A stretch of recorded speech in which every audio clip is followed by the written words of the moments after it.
When I moved back to my family farm after years of working out of state, I expected peace, fresh air, quiet mornings, and a chance to rebuild the old place. What I didn't expect was the HOA from the newly built subdivision across the road, thinking they suddenly owned everything within eyesight.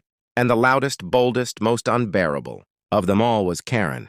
She strutted around like the self-appointed sheriff of the neighborhood, clipboard in hand, sunglasses perched like a crown, and a smile that promised trouble. The first day she showed up, she didn't even say hello.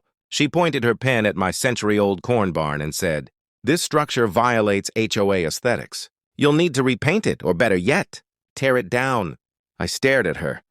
"Ma'am, this isn't part of your HOA. This barn was standing before your subdivision, even had plumbing." She scoffed like I told her I owned the moon. "Everything in view of our homes falls under community visual rights." That was the moment I knew she wasn't just clueless, she was dangerous. I ignored her demands. I had corn harvest to store, repairs to finish, and far bigger things on my plate than babysitting a power-hungry Karen. But Karen doesn't like being ignored. Over the next week, she sent letters, warnings, and even marched over with 2 HOA board members demanding I fix my barn. Each time, I repeated the same sentence. "I'm not in your HOA." Each time, she got louder. Then came the night everything changed. It was just past midnight when I smelled it. Smoke.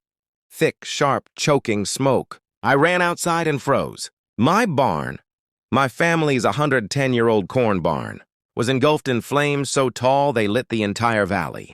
Corn popped like gunfire, beams cracked, and the fire roared with a hunger that only comes from accelerants. Someone wanted it gone, fast. Firefighters fought hard. But by sunrise, all that remained was a smoldering skeleton of what once held generations of my family's livelihood. And Karen? She stood across the road with her arms crossed, whispering proudly to her friend.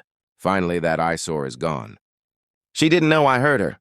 But what she really didn't know? Why I came back to the farm, what I used to do for a living, and why the sheriff still called me sir. By noon, the fire marshal showed up. He spotted something immediately, burn patterns that didn't match an accident. He took samples, photos, and drone footage. Then he asked me, "You have any enemies here?" I simply looked across the road. Karen froze like she sensed a storm was coming.